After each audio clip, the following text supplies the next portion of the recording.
Assalamualaikum warahmatullahi wabarakatuh. Halo viewers, perkenalkan nama saya Maiza. Hari ini saya akan membahas isu yang sangat krusial bagi kedaulatan kita, yaitu bagaimana kita menjaga martabat paspor Indonesia di mata dunia. Izinkan saya memulai dengan sebuah fakta yang tidak nyaman. Di balik kemegahan bandara kita, setiap harinya ada warga negara kita yang melangkah keluar membawa paspor RI, namun tanpa perlindungan hukum yang pasti. Yap, mereka adalah saudara-saudara kita yang kerap terjebak dalam skema TKI non-prosedural. Mengapa ini bisa terus terjadi? Bukan karena kita tidak bekerja, tapi karena benteng pertama kita, yaitu proses wawancara, masih memiliki celah subjektivitas yang lebar. Petugas di lapangan seringkali harus bertarung dengan antara keraguan dan rasa takut akan tuntutan hukum atau laporan ombudsman jika mereka menolak sebuah permohonan. Kita semua sepakat bahwa memiliki paspor adalah hak asasi setiap warga negara untuk melintas batas negara. Namun, kita juga tidak boleh lupa bahwa paspor adalah dokumen negara, sebuah instrumen kedaulatan. Politik hukum keimigrasian kita harus mampu menyeimbangkan dua hal ini, memberikan pelayanan yang cepat sekaligus memastikan keamanan nasional dari ancaman kejahatan transnasional seperti perdagangan orang, terus penyelundupan manusia. Saat ini kita dihadapkan pada tantangan besar.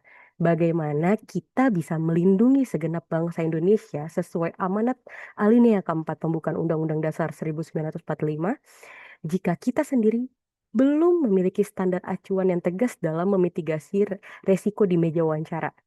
Oleh karena itu, hari ini saya hadir untuk menawarkan sebuah paradigma baru, kebijakan Global Citizenship of Indonesia melalui metode wawancara terstruktur. Ini bukan sekedar perubahan teknis administratif. Ini adalah langkah saintifik untuk mengubah firasat menjadi data dan mengubah keraguan petugas menjadi keputusan yang akuntabel. Melalui presentasi ini, saya akan menunjukkan bagaimana standarisasi penilaian berbasis angka dapat meningkatkan paspor power Indonesia di mata dunia dan memberikan perlindungan hukum yang nyata bagi warga negara kita. Mari kita bedah bagaimana transformasi ini bekerja.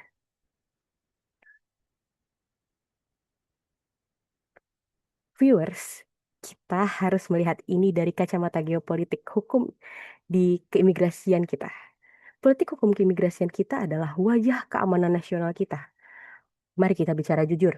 Kekuatan paspor kita sangat bergantung pada kepercayaan dunia. Jika kita gagal memitigasi resiko keamanan di perbatasan, negara lain akan memandang kita sebagai sumber risiko.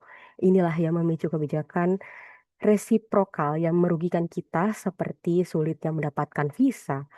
Mengapa petugas kita di lapangan sering ragu untuk menolak permohonan paspor yang mencurigakan?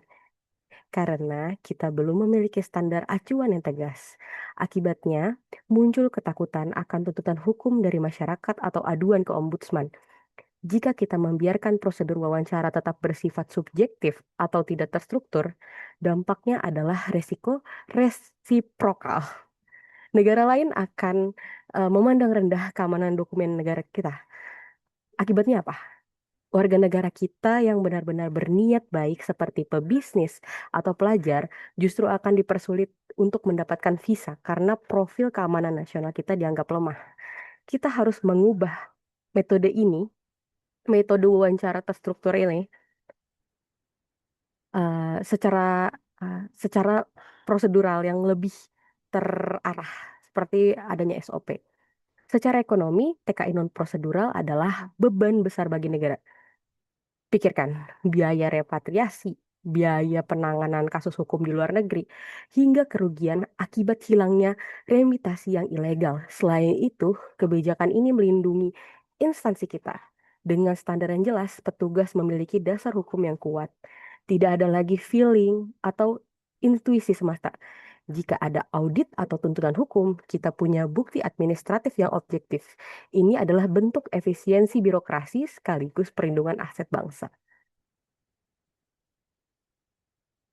Lantas, apa yang baru kita perkenalkan, yaitu metode wawancara terstruktur, kita bisa meniru praktik dari beberapa negara terbaik, negara maju seperti Amerika Serikat, Inggris, dan Uni Eropa dalam beberapa metode terstruktur. Kita tidak lagi mengandalkan firasat petugas, Setiap pemohon akan mendapatkan pertanyaan yang konsisten, terencana, dan memiliki skala penilaian angka yang subjektif.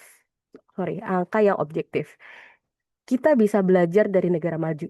Contohnya, Amerika Serikat menggunakan wawancara detail untuk memastikan keabsahan status pernikahan bagi pemegang green card.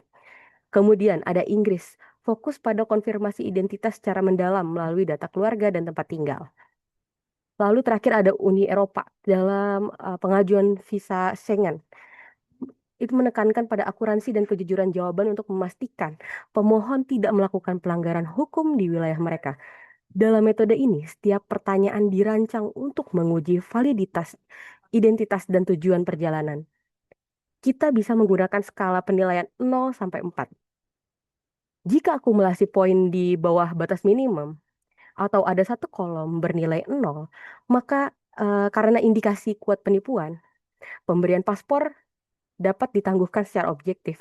Hasilnya, keputusan petugas menjadi saintifik, terintegrasi dengan SIM-KIM, dan dapat dipertanggungjawabkan secara hukum.